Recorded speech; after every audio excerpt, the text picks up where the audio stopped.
dispersa em demasia na Liga Europa, pode criar um problema muito grave na frente interna. Ou seja, acima de tudo tem que haver sobriedade e consciência de que, por muito que seja importante marcar uma posição forte contra o Arsenal, o prestígio do Benfica assim o exige, é preciso atitude de Champions e é preciso mostrar que esta equipa de facto tinha lugar nas Champions frente a um adversário que podia lá estar como o Arsenal, mas sempre com a consciência absoluta de que na continuação da prova, e esperemos que o Benfica continue em prova, terá que ser ponderada muito bem a evolução que a equipa tenha no campeonato e, em caso de dúvidas, creio que, por muito que a nível técnico haja o deslumbramento de procurar outra final, poderá ter que haver alguma sobriedade da SAD e fazer Jorge Jesus e o próprio plantel perceber que há um objetivo primordial que é o campeonato. O resto, por acréscimo, tudo bem, mas não pode substituir essa entrada na Liga dos Campeões que está acima de qualquer outro objetivo que possa existir.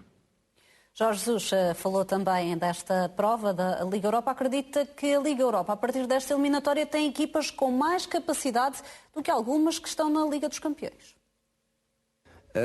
Esta Liga Europa, a partir desta eliminatória cada vez mais, vai ser uma Champions, vai ser onde vai aparecer adversários com mais, se calhar, mais capacidade do que algumas equipas que neste momento estão na Champions. E, portanto, nós o que queremos, sabemos que vamos encontrar um adversário que tem objetivos nesta competição, mas nós também queremos dividir esta eliminatória e acreditamos que temos capacidade para dividir esta eliminatória em 2 jogos. Vítor Pinto, parece-te um discurso de um treinador que está já a alertar para possíveis desaires ou um treinador que confia em vitórias e quer valorizar essas vitórias? Olha, André, sobretudo um treinador que neste aspecto não há dúvida nenhuma que está a ser coerente, porque ele tinha avisado logo desde o início, desde que saiu da Liga dos Campeões, que a Liga Europa só poderia equiparar-se à Champions a partir dos 16avos de final. Portanto, está a ser coerente e, de facto, olhando ao lote de equipas que estão presentes nesta competição na Liga Europa, retirando de lá aqueles colossos, de facto, as equipas que fazem a diferença, há uma segunda linha da Liga dos Campeões que é perfeitamente equiparável à primeira linha desta Liga Europa. Ou seja, podem existir bastantes eliminatórias de Champions ou adversários com nível de Champions. Aliás, esta eliminatória entre o Benfica e o Arsenal tem que ser suficiente para motivar o plantel, para motivar os jogadores. Atenção que o Benfica provavelmente passou na fase de grupos por uma realidade da qual o Futebol Clube do Porto se queixava o ano passado. Que os jogos da Liga Europa, e na altura ainda entrava o público nos estádios, não tinham o mesmo enquadramento motivacional que tinham os jogos da Champions. Nesse sentido, o Jorge Jesus está a ser coerente, portanto, tem aqui, olha, se o problema era esse, era a falta de Champions ou a falta de motivação de Champions, frente ao Arsenal, esse problema está resolvido. Há aquela questão do estádio vazio, ter que jogar em campo neutro as duas rondas, mas isso é a realidade. A equipa que for mais competente a lidar com essas adversidades vai seguramente ter vantagem e poderá seguir em frente. Sérgio, a equipa do Benfica tem sido muitas vezes acusada por adeptos por falta de atitude. O próprio Rui Costa, nas declarações que fez ao canal do clube, referiu que faltava também, às vezes, essa atitude aos jogadores e que quem não a tivesse nem teria espaço na equipa. Um jogo como este, com estas características, frente a uma equipa como o Arsenal, é um jogo que, na tua opinião, vai motivar estes jogadores? Vamos ver jogadores fazer coisas que não temos visto até aqui? Eu honestamente não vejo que o problema do Benfica seja falta de atitude. Creio que o Rui Costa nunca usou, acho eu, a palavra atitude. Acho que dos problemas que têm sido identificados dentro do Benfica, acho que acho injusto dizer que os jogadores não correm ou que não se esforçam, porque eu tenho visto esse esforço dos jogadores. As coisas não estão a jogar bem, não estão a correr bem, claramente, e os jogadores também não estão a correr da melhor forma, mas creio que não é uma questão de apatia da equipa, é uma questão, diria, muito mais de organização e de princípios de jogo. Obviamente que o jogo com o Arsenal, apesar de ser num campo neutro e parecer quase um jogo fora, parece-me que tem um enquadramento que fará motivar os jogadores, obviamente. Sendo Liga Europa, sendo uma segunda divisão europeia, estamos a falar de uma equipa, de um clube, pelo menos uma equipa não tão forte, não é uma equipa de primeira linha em Inglaterra, mas é um clube de primeira linha em Inglaterra. E sobre aquelas declarações de Jorge Jesus que o Vítor comentou, parece-me que há um exagero muito grande. Eu olho para os oitavos de final da Liga dos Campeões e olho para os possíveis oitavos de final da Liga Europa, que será depois desta ronda, e vejo muitos adversários dos duelos que estão em em perspectiva, haverá muitas equipas que não são equipas desta fase da Liga dos Campeões. Acho que é uma ilusão pensar que nos oitavos de final da Liga Europa vamos ter um nível médio parecido com o da Liga dos Campeões. Não vamos, é muito inferior. Depois, claro, quando o filtro começar a ser feito, obviamente que eu acho que numa fase mais adiantada haverá as equipas inglesas, o Manchester United, o Tottenham, são equipas obviamente fortes, mas há muita equipa que não é de andanças da Liga dos Campeões, e basta olhar para os confrontos para Rangers, para Krasnodar, para muitas equipas que raramente vemos muito longe na Champions.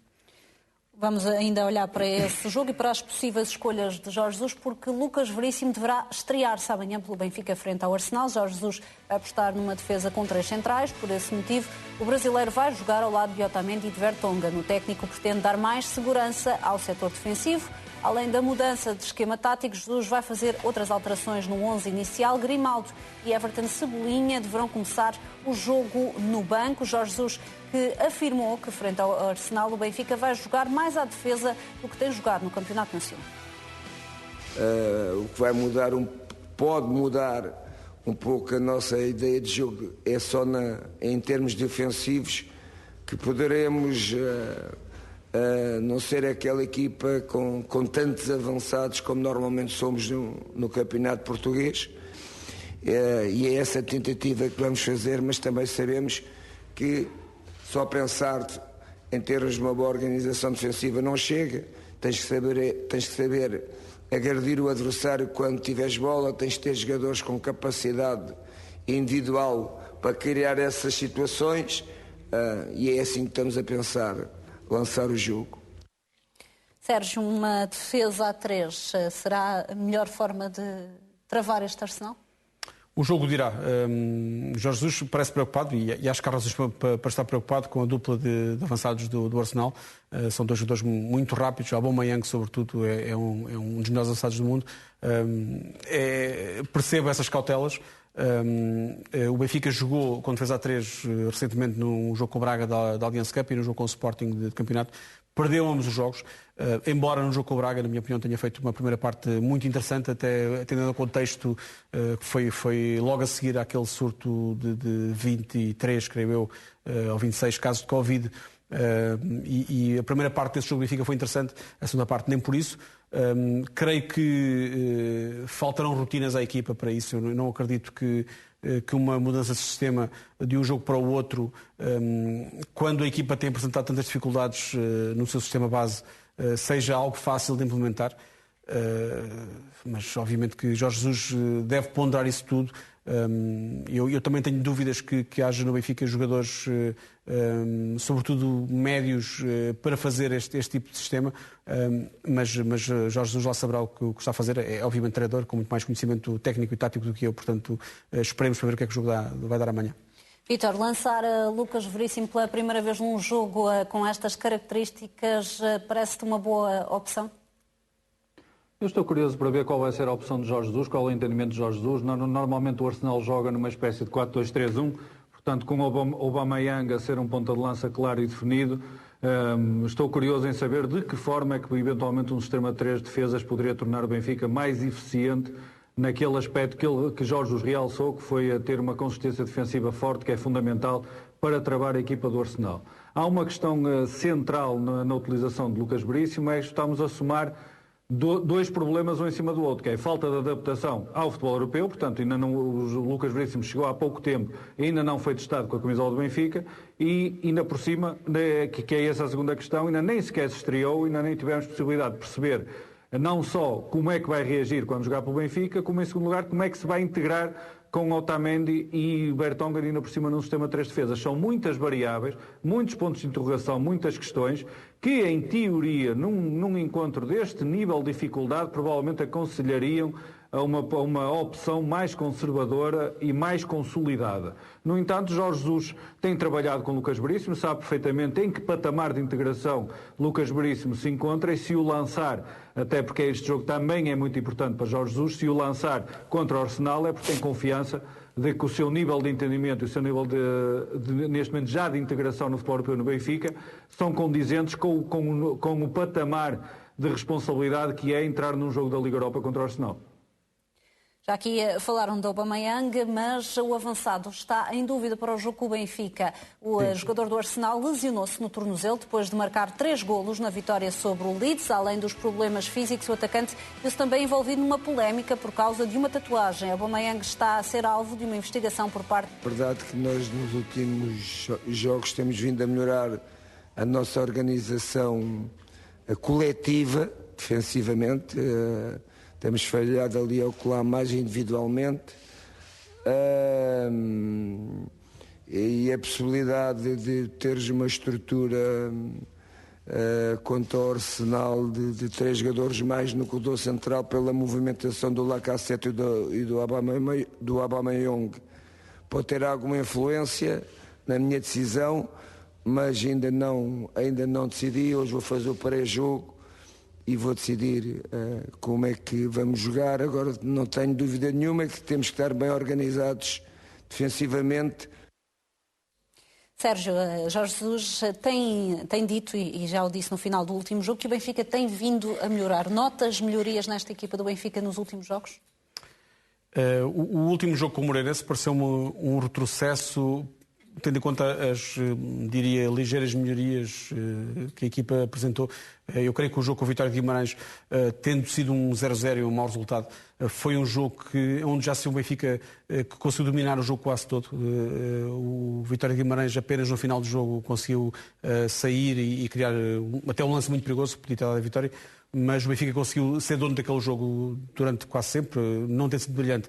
Depois houve as vitórias com o Famalicão, com o Estoril, que foi uma exibição, diria, a melhor dos últimos tempos, contra uma equipa da segunda Liga, mas uma boa equipa da segunda Liga. E havia esses sinais.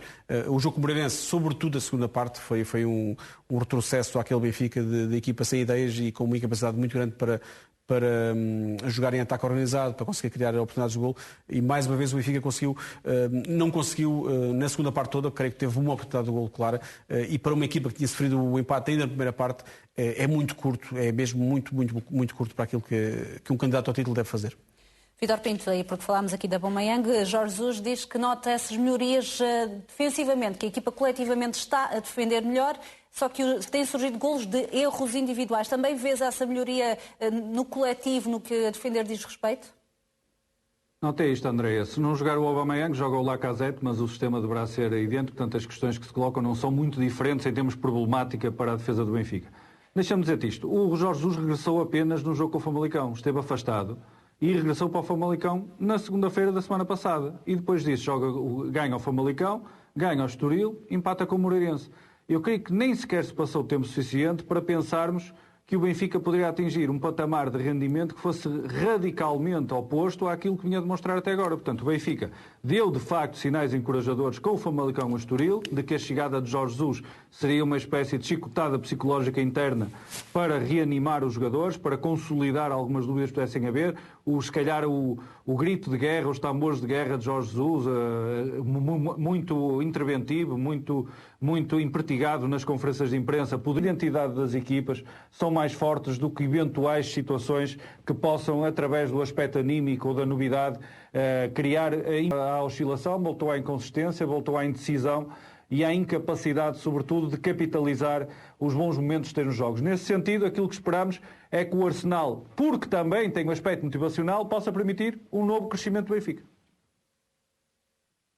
Este é um alerta CM. Para lhe dar conta do 11 que Sérgio Conceição vai lançar frente à Juventus de Cristiano Ronaldo, com destaque para a presença de Taremi e Marega no ataque. Na baliza, como sempre, Marchesín, uma defesa a 4 com Manafá, Mbemba, Pepe e Zaidu, Sérgio Oliveira e Uribe no meio-campo, nas alas Corona e Otávio, a dupla de ataque Marega e Taremi. Surpreende Vítor Pinto que Sérgio Conceição mantenha este 4-4-2, estes dois avançados e uma defesa com 4 para jogar frente às Juventus? André, a mim não me surpreendeu, foi a equipa que o Record apresentou. Hoje, durante o dia, tenho que desde já pedir desculpa às centenas de pessoas que participaram no chat do Jornal Record, onde eu participei durante a tarde, onde eu tive imenso prazer de responder a muitas perguntas e que dei uma perspectiva ligeiramente diferente, porque havia outra possibilidade em termos de 11. No entanto, a decisão final de Sérgio Conceição apontou para a presença de Marega simultaneamente com Taremi no jogo E para mim, creio que esta opção faz sentido, porque se olharmos ao tipo de movimentações que Taremi teve contra o Boa Vista, significa que Marega irá mais ao choque e Taremi terá um raio de ação muito mais alargado. Nesse sentido, olhando aos jogadores que estão disponíveis, olhando que nesta altura Sérgio Conceição já tem Corona e Otávio e os pode utilizar, não tem as limitações que teve que enfrentar, por exemplo, nas últimas jornadas de campeonato, a partir daí eu diria que este acaba por ser quase um 11 natural, embora, admito, as possibilidades e potencialidades de Luís Dias seriam sempre ter em conta e poderiam dar algo diferente à equipa. No entanto, face ao tipo de adversário que o Porto tem pela frente e a consistência desta Juventus, como a equipa que vai entrar como 11, a entrada de Luís Dias como titular cria um problema grave, porque Marega não rende a partir do banco, enquanto que Luís Dias, por exemplo, pode saltar do banco e decidir um jogo. Nesse sentido, esta aposta é quase que a aposta mais natural de Sérgio Conceição. Vamos ver agora em que condições a equipa se apresenta, se, sobretudo em termos físicos, tem capacidade para manter uma intensidade muito elevada, de forma a conseguir encostar as Juventus às cordas. Sérgio, ainda assim a Marega tem estado uns furos abaixo, tanto que tem sido substituído frequentemente nos últimos jogos por Sérgio Conceição. Quando pretende mexer com a equipa, mexer no ataque, tem preterido a Marega. Ainda assim, é o físico de Marega que aqui vai poder fazer a diferença? Marega é um jogador de quem Sérgio Conceição raramente abdica. Em jogos importantes, então, é um jogador com quem Sérgio Conceição conta sempre. O facto de ser obviamente, tem uma capacidade física muito grande e ser um jogador que lhe permite seguramente jogar em profundidade. Eu não sei se, olhando para o 11, aparentemente será um 4-4-2, mas eu consigo imaginar que muitas vezes o Porto possa disfarçar-se de 4-3-3, encostando, por exemplo, Marega mais sobre o lado direito, por exemplo, e é um jogador que no ataque à profundidade pode ser muito importante em cada transição rápida que o Porto faça. Ter um jogador como Marega pode ser garantia de muitos metros de adiantamento, pode ser garantia de até faltas perto da área, portanto E concordas que Luís Dias a sair do banco tem um efeito diferente do que, por exemplo, Marega a sair do banco? Completamente, acho que o Luís Dias de facto é um joker que pode ser muito bem usado a partir do banco. Marega creio que tem muito mais essa dificuldade. E faz mais sentido nesse aspecto. Inclusive, hoje li qualquer coisa de manhã sobre a possibilidade do Porto jogar com 3 centrais, que me pareceu uma hipótese que não fazia sentido nenhum, na minha opinião. Assim é um Porto mais parecido com aquilo que é o Porto original, e acho que é a melhor forma de tentar defrontar uma equipa que é favorita como a Juventus. Olhamos então para o 11 escolhido por Sérgio Conceição. É este o 11 que vai defrontar a Juventus de Cristiano Ronaldo, Marchesín na baliza, defesa A4 com Manafá, Mbemba, Pepe e Zaidu. No meio campo, Sérgio Oliveira e Uribe. Nas alas, Otávio e Corona. A dupla de ataque escolhida pelo técnico portista é Marega e Taremi.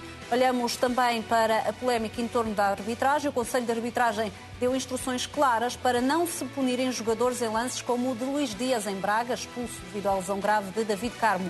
O órgão federativo esclareceu que, quando não está em causa uma disputa de bola, os árbitros não devem focar-se na consequência, pelo que no futuro lances semelhantes já não podem dar expulsão. Tal como o jornal Record revelou, o Conselho de Arbitragem garante compreender e aceitar a decisão de Luís Godinho e Hugo Miguel, dado que se tratou de uma situação inédita em Portugal que conduziu a uma má interpretação das indicações dadas aos árbitros internacionais.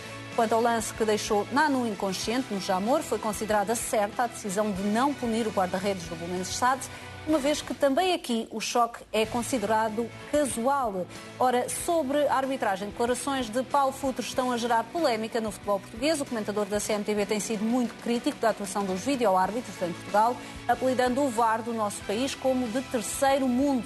Aqui na CMTV, Paulo Futre tem realçado que os VAR estão sentados sem pressão e têm todo o tempo para analisar as jogadas. Por esse motivo, não entendo algumas decisões. O ex-jogador diz ainda que os vídeo-árbitros nos outros países estão cada vez melhor e que em Portugal, sobretudo esta temporada, o número de erros graves tem aumentado muito. Concordas com esta ideia, Vítor Pinto? Das últimas temporadas, em comparação com esta, há mais erros de arbitragem?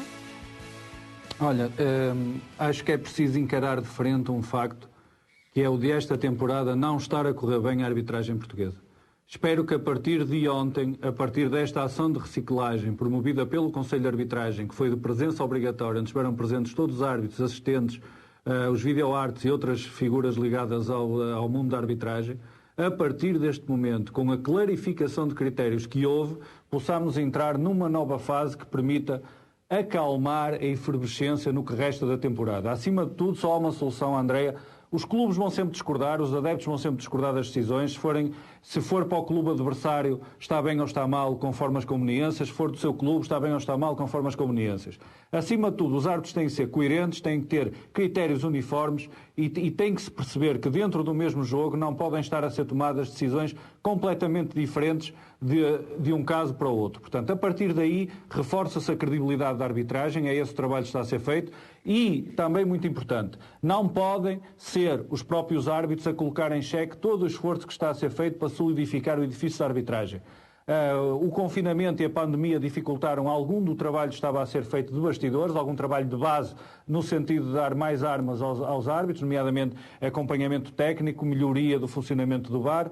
Mas dentro do que é possível fazer até agora, há um aspecto fundamental. Os árbitros saberem quais são os critérios, saber como é que têm de decidir, saber quais são as instruções do Conselho de Arbitragem. A partir de agora, já não vai haver desculpa para situações, por exemplo, como estas que já estão identificadas. Espero que o Conselho de Arbitragem, a partir deste momento, esteja muito mais proativo neste tipo de situações e sempre que aconteça um lance de grande dúvida, de grande polémica, aproveite sempre a primeira oportunidade que houver para clarificar os critérios junto dos árbitros. Assim também se impede que mesmo dentro do setor da arbitragem possam às vezes existir algumas pessoas, não sei por algumas tentações de protagonismo ou não, que acabem por criar mais problemas à própria arbitragem do que estar a ajudar em alguns casos. Portanto, tem que haver uma perspectiva institucional e creio que já com a poeira mais assente, já com menos fumaça no ar devido aos casos graves que aconteceram nas últimas semanas, o Conselho de Arbitragem tem uma intervenção assertiva junto dos árbitros e creio que não há dúvidas nenhumas sobre aquilo que o Conselho de Arbitragem pretende a partir de agora até ao termo do campeonato. Vamos ver como é que funciona aquilo que é decisivo, que é o trabalho e a interpretação que os próprios árbitros fazem nos jogos. E aí os árbitros têm que ter coragem, têm que ter capacidade de decidir, têm que ser coerentes, têm que ser sérios também em muitas alturas. Porque há algumas decisões que não se entendem e os árbitros têm que ajudar a arbitragem. Sérgio, sendo muito importante este esclarecimento, até o facto de ter sido tornado público este esclarecimento, do lado do Futebol Clube do Porto, o Futebol Clube do Porto viu-se prejudicado no jogo porque Luís Dias foi expulso, viu-se prejudicado depois no jogo seguinte que Luís Dias não pôde atuar. Há alguma forma de alguma forma o Conselho de Arbitragem não há forma de o Futebol Clube do Porto não deixar de ser prejudicado nessa questão? Sim, não há forma. E já agora uma pequena nota, o Conselho de Arbitragem não tornou público nenhum esclarecimento sobre esta norma. A informação foi mérito do Vítor Pinto. Eu dizia tornar pública, no caso, pelos jornalistas. O Vítor Pinto foi quem assinou esta notícia. Mas houve um comunicado no site da Federação ontem sobre a ação de reciclagem dos árbitros, em que se informou sobre a existência dessa reunião, mas não foram divulgadas as conclusões, nem sequer aquilo foi passado ao árbitro. Isso foi trabalho jornalístico, neste caso com o mérito do Vítor.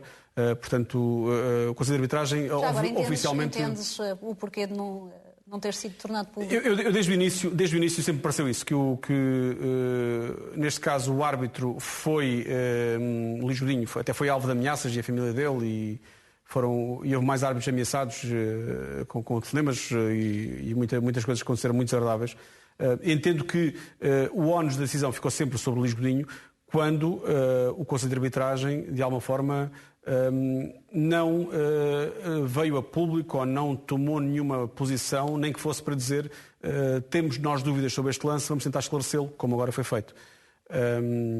Qualquer coisa que fosse, vamos tentar perceber se é uma decisão correta ou não. Ao fim de uma semana ficámos a saber, não através do Conselho de Arbitragem, mas através do Vítor Pinto, da notícia do Record de hoje do Vítor Pinto, que qual é que era o entendimento decisivo sobre este tipo de lances. Acho importante que isso que saiba. Ao contrário do Vítor, eu acho que isto resolve o problema concreto neste tipo de lances, mas não tenho dúvidas, e isto é mesmo assim o futebol, que vai haver novidades, isto é, vai haver outros lances para os quais que não estávamos preparados, que vão gerar confusão. Isto, quer dizer, nós vemos todos futebol quase desde que nascemos, o futebol existe há 150 anos e cada ano parece uma situação nova, inesperada, que não estávamos preparados para ela, que as regras aparentemente não estão preparadas. Acho que neste caso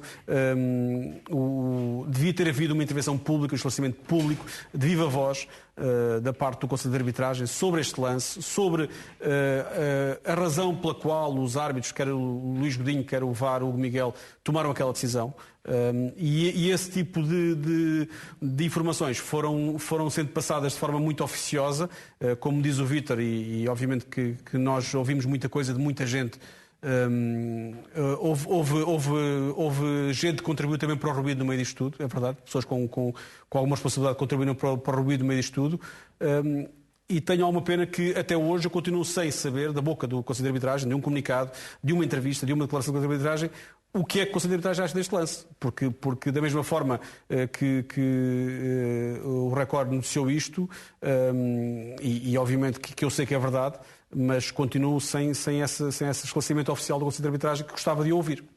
Infelizmente, o trabalho jornalístico aqui a fazer a diferença para um esclarecimento muito importante, numa altura particularmente difícil para os árbitros. O diretor de comunicação do Sporting responsabiliza Pinto da Costa pelas ameaças ao árbitro. Luís Godinho. Miguel Braga condenou as declarações do presidente do Futebol Clube do Porto após o jogo com o Sporting de Braga. No entender do responsável de comunicação dos Leões, há uma relação direta entre a conferência de imprensa de Pinto da Costa e os atos que se seguiram, nomeadamente as ameaças de morte ao árbitro Luís Godinho e à sua família. Miguel Braga diz ainda que a narrativa dos Dragões nas críticas à arbitragem não cola, uma vez que, realça, o Futebol Clube do Porto é a equipa em Portugal com menos amarelos e aquela que, durante a primeira volta do campeonato, teve mais penaltis a favor, mais do que Sporting, Benfica e Sporting de Braga juntos. Recordo por isso as palavras de Pinto da Costa, que criticou o árbitro Hugo Miguel, responsável pelo VAR no jogo entre Sporting de Braga e Futebol Clube do Porto, a primeira mão da meia-final da Taça de Portugal. Na sala de imprensa do estádio dos Bracarenses, o presidente dos Dragões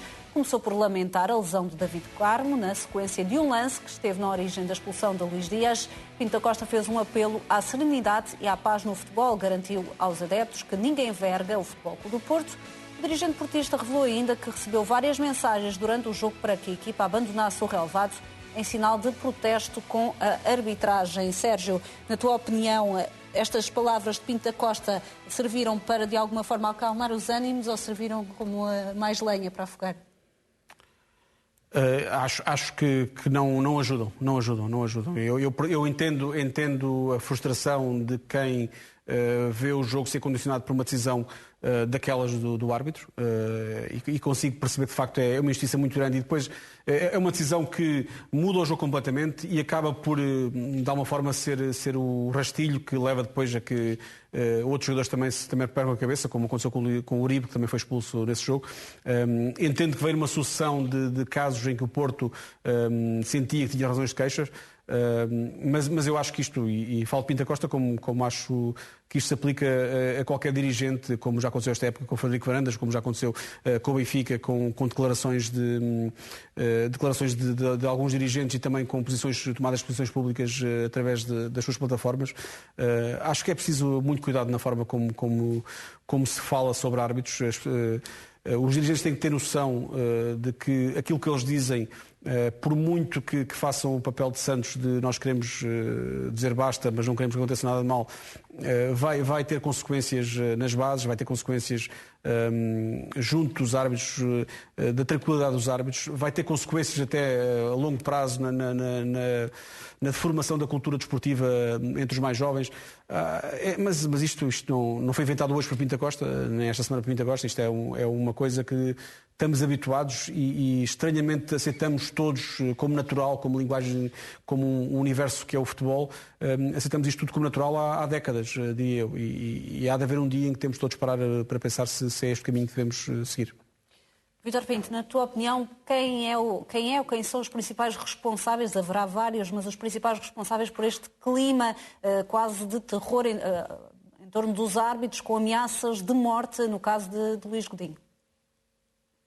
Olha, eu tenho muita dificuldade, André, em apontar diretamente um nome ou uma personalidade, porque como até nós recebemos ameaças de morte com relativa frequência, ou este tipo de ameaças, sabemos que independentemente das queixas dos clubes, basta, mesmo em jogos relativamente normais, os árbitros são ameaçados. Por exemplo, as informações que tenho, Luís Godinho não recebeu mais ameaças de morte agora, depois dos jogos com o Futebol Clube do Porto, e esteve envolvido em 2 polémicas com o Futebol Clube do Porto, do que, por exemplo, a seguir ao Famalicão Sporting.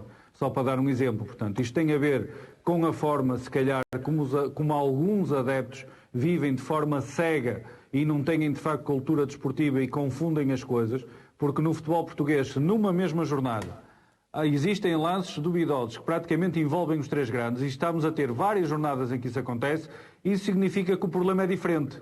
Não é um problema à moda antiga de inclinar o campo ou de haver corrupção ou de haver intenção de beneficiar um clube. Existe um problema mais profundo no futebol português que tem que ser resolvido. Agora pergunto eu, Frederico Barandas, que foi o primeiro a atacar publicamente Luís Godinho em duas intervenções muito duras, pela primeira das quais já foi suspenso 45 dias, ou Pinto da Costa agora, que tem uma queixa-crime da APAF, pelo menos em cima, e vai ser processado também na Justiça Desportiva pelas declarações em Braga, que tipo de proposta positiva colocaram em cima da mesa no sentido de se resolver o problema da arbitragem? E é essa a grande dúvida. O Paulinho Futre falou numa das últimas semanas, creio que até foi a semana passada, na possibilidade, por exemplo, dos três presidentes protagonizarem uma cimeira, até pode ser extensível a mais clubes, também com a Liga e a Federação, no sentido de se tentar resolver, encontrar o caminho no sentido de dar o melhor enquadramento possível à arbitragem. Sendo a arbitragem o principal ponto de polémica no futebol português, acho que era a altura de haver uma reflexão mais profunda que fosse além das meras queixas nos finais de jogos. As queixas nos finais de jogos, percebe-se porque é que surgem. Em muitos casos, por exemplo, quer o Sporting achava que tinha razões de queixa, quer o Futebol Clube Porto também achava que tinha razões de queixa, e algumas decisões de facto não são entendíveis, mas no fundo é estar a adiar um problema porque passado uma semana ou duas ou três os problemas vão se repetir, podem não se repetir no mesmo clube, mas acontecem no outro, e vamos estar aqui sempre num ciclo vicioso a discutir os mesmos problemas. Das duas uma, alguém, a Andreia, tem que ter coragem no futebol português para encontrar uma solução que ajude a arbitragem a sair deste cenário de furacão permanente. Olhamos ainda para o Sporting, mas para os resultados desportivos. O Sporting de Ruben Amorim continua a bater recordes. O clube de Alvalade soma agora 51 pontos, registro que nunca atingiu na 19ª jornada do campeonato, desde que as vitórias valem 3 pontos. Melhor são mesmo o tempo da histórica equipa dos 5 violinos. Se as vitórias valessem na altura 3 pontos, a equipa de 1946-47 teria somado 54 pontos em 19 jogos do campeonato. Por outro lado, o Sporting de Amorim ainda não perdeu esta época para a Liga, soma 16 vitórias e 3 empates. Só por outras 3 vezes na história uma equipa do Sporting não conhecia o sabor da derrota após 19 jornadas, a última delas em 2017-2018, mas com um registro ligeiramente inferior de 14 vitórias e 5 empates. Recordo que o Sporting está com 10 pontos de vantagem para o segundo classificado, o Futebol Clube do Porto. Não existia uma margem tão grande desde 2007-2008. E se destacasses aqui, Sérgio, olhando para a equipa do Sporting, o motivo para este sucesso é a coesão, são os destaques individuais. O que é que tem feito a diferença para este registro no campeonato? Há muitos fatores a contribuir para isso. Eu acho que o fator transversal a todos eles será Ruben Amorim. Acho que é o mérito quase todo do treinador na forma como soube escolher a equipa, soube ter coragem para fazer decisões e dar confiança a miúdos que estão a aparecer. E há muitos jogadores, há 11 jogadores da formação que já jogaram esta época pelo Sporting, é muita coisa. No último jogo foram 3 titulares com menos de 20 anos, o Nuno Mendes, o Gonçalo Inácio e o Tiago Tomás. Portanto, é sobretudo coragem, e esta coragem de Ruben Amorim, até porque os resultados são obviamente também positivos, e há muito trabalho tático e vê-se muita movimentação, trabalho coletivo de treinador naquela equipa. Não é uma equipa que vive à sombra do talento de ninguém, porque não tem nenhum jogador, diria, nenhum fora de série absoluto. Há um trabalho muito grande tático e de treino. Obviamente que contribuiu, e olhamos agora para o que foi esta época, creio que contribuiu muito, ajudou muito o Sporting a ter ficado fora da fase de grupos da Liga Europa. Foram menos 6 jogos nessa fase do que os rivais, e que permitiram ao Sporting ter mais tempo para consolidar modelo de jogo, ideias, mais tempo de recuperação entre jogos. Creio que isso ajudou bastante, e neste momento é uma equipa ultra confiante, diria que é uma locomotiva de confiança, que vai superando as dificuldades todas que tem tido, e soma jogos, e ao mesmo tempo que vê os rivais atrasarem-se e perderem pontos. Portanto, é difícil nesta altura não imaginar uma coisa que não seja o Sporting campeão, e diria antes da última jornada, bem antes da última jornada. Vítor, nesta altura, os rivais do Sporting, Benfica e Futebol Clube do Porto realçam esse facto do Sporting ter mais tempo para preparar cada jogo para o campeonato. Por outro lado, o Sporting, e Miguel Braga diz também que é injusto e quer tirar mérito ao que o Sporting está a fazer no campeonato. Explica esse tempo de preparação, explica tudo em relação a esta classificação? André, não vamos entrar aqui em circos nem fantochadas. É evidente que o Sporting tem vantagem porque a maior parte das semanas são limpas. Quem dera a Benfica e Futebol Clube do Porto terem semanas limpas para preparar os jogos de campeonato. Agora, isso não retira mérito. Isso demonstra que o Sporting sabe aproveitar as situações que se foram colocadas perante si. Houve insucessos noutras frentes, mas vai recolher o benefício no campeonato, na prova que verdadeiramente interessa. Deixa-me dizer que o ponto em que eu tenho batido sempre em relação ao Sporting é sem dúvida a consistência. Aquilo que faz os campeões é a consistência e o estofo. E o Sporting, neste momento, tem, como o recorde realça hoje, e muito bem, há 31 anos que não tinha uma defesa que à 19ª jornada só tivesse sofrido 10 golos. E esta consistência defensiva, numa altura em que os seus principais rivais estão muito mais permissivos a nível defensivo, está a fazer a diferença a favor do Sporting. Nas últimas 12 jornadas, o Sporting, no máximo, marca 2 golos. Aquilo que faz a diferença são os poucos golos sofridos, porque o Sporting é uma equipa extremamente consistente e essa consistência, com o estofo de campeão, permite em momentos críticos que a equipa acredite que a estrelinha vai chegar, que o golo vai chegar e somar mais uma vitória. Quanto a ser campeão ou não, evidentemente é muito difícil imaginar outro cenário que não seja o do Sporting campeão, mas eu queria lembrar que, por exemplo, Bruno Lage foi à 20ª jornada que visitou o Futebol Clube do Porto, foi aí que começou o descalabro. É muito difícil, eu acho que os cenários são completamente diferentes, é muito difícil que isso aconteça, seja transponível para a realidade do Sporting, porque há muito mais fome de ganhar no Sporting esta época, mas atenção, não dá no futebol português para recuperar vantagens destas sem sucesso no confronto direto. Portanto, o Futebol Clube do Porto Sporting, de dia 27, pode ser o jogo que vai reabrir o campeonato ou que vai permitir ao Sporting comandar as faixas. O Sporting para já tem 10 pontos de vantagem para o Futebol Clube do Porto. Quanto ao Benfica, antecipou receitas das transferências de Raúl Jiménez e Raúl de Tomás. A SAD, liderada por Luís Filipe Vieira, chegou a acordo com o Wolverhampton e também com o Espanhol para poder antecipar junto de uma entidade financeira o pagamento de tranches. Estes dois clubes ainda deviam pelas contratações dos avançados. Segundo o jornal Record, a ideia é garantir de imediato o encaixe de largos milhões de euros, de forma a enfrentar as dificuldades esperadas nos próximos meses. Na próxima época, com ou sem presença na Liga dos Campeões, Luís Filipe Vieira também já anunciou internamente que vai avançar com cortes salariais. Falávamos da luta pelo segundo lugar também, Sérgio Cretinas, e pelas contas deste campeonato. O Benfica, não conseguindo a entrada direta na Liga dos Campeões, está em apuros financeiramente? Só estará em apuros financeiramente se não conseguir seguir o plano B ou C que tem, que é transferir jogadores, e na Luz a SAD Benfica faz essas contas, não é? Se não houver mais uma vez dinheiro da Liga dos Campeões, em vez de vender um jogador por 40 milhões de euros, já vai ter que vender ou 2 por 20, vai ter que vender 4 por 20. Mas com a conjuntura atual, é realista pensar em grandes vendas no verão? Em grandes não, mas se calhar se forem muitas, em vez de ser grandes podem ser muitas, não é? O importante é sempre o bolo final de mais-valias que são obtidas.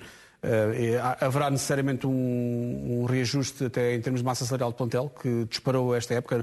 Não são conhecidos os números ainda do relatório de contas do primeiro semestre, devem ser conhecidos até final deste mês ou início de março, por aquilo que sei. Portanto, não sendo ainda conhecidos, é de prever um aumento muito grande da massa salarial, até por causa de jogadores que foram contratados, alguns chamados custo zero, como Vertonghen, por exemplo. É de esperar isso. E para o Benfica, que fez uma espécie de all-in nesta temporada com um investimento em contraciclo com quase todos os clubes europeus e que acabou por ter um golpe duríssimo, que foi não entrar na Liga dos Campeões, estar 2 anos consecutivos fora da Liga dos Campeões, tendo em conta que foi um clube que se habituou, fez 10 ou 11 participações consecutivas com esse dinheiro, e estamos a falar de valores que possivelmente vão subir na próxima época, os valores de participação na Liga dos Campeões. Será um golpe difícil para o Benfica e que o Benfica vai ter que fazer um reajustamento à nova realidade. Vítor Pinto, muito rapidamente, o Benfica antecipou estas receitas. Neste momento está saudável financeiramente o clube? Não está no ponto ideal, seguramente, e que seria mais agradável para a administração. Agora, deixa-me dizer, parece-me claramente que esta antecipação de receitas que o Record divulga hoje tem tudo a ver com a garantia de liquidez até ao final da época, fazer face, eventualmente, ou salvaguardar a tesouraria, dado que temos que ser realistas. Nesta altura, os clubes, pura e simplesmente, não têm receitas, André. É um desespero, mas é o facto dos jogos estarem à porta fechada e haver o tipo de limitações que existem, não há dinheiro fresco a entrar, quanto muito só no mercado no final da época se as coisas correrem bem. Portanto, nesse sentido, o Benfica decidiu salvaguardar-se fazendo esta operação de factoring, que é esse o termo técnico que normalmente se utiliza, no sentido de antecipar dinheiro que teria a receber de outros clubes, tem que pagar taxas de juros, se calhar o Benfica preferiria não fazer isso, mas recorreu a esse artifício. A partir de agora vai ter seguramente os seus compromissos de tesouraria, a liquidez garantida pelo menos até ao final da época, e então a partir daí, vendo como vai correr este ano e com que verbas pode contar para o próximo ano, será outra realidade completamente diferente, mas vai ser seguramente um exercício complicado para todas as administrações projetarem a próxima temporada, sobretudo se não tiverem o dinheiro da UEFA garantido. Muito bem, olhamos e recordo que avançamos em primeira mão o 11 que Sérgio Conceição vai lançar mais logo frente à Juventus, com destaque para o ataque, onde vão figurar Taremi e Marega, mas na defesa e na baliza, como sempre, Marchesi, na defesa com Manafá, Mbemba, Pepe e Zaidu, meio campo com Sérgio Oliveira e Uribe, Corona e Otávio vão estar nas alas, na frente de ataque. Lá está Marega e Taremi, são estas as escolhas do técnico Sérgio Conceição para o encontro dos oitavos de final da Liga dos Campeões frente às Juventus de Cristiano Ronaldo. É um tema que vai estar em destaque mais logo na Liga de Ouro. Para já, fique desse lado, há Jornal às 7 com o Francisco Pinto.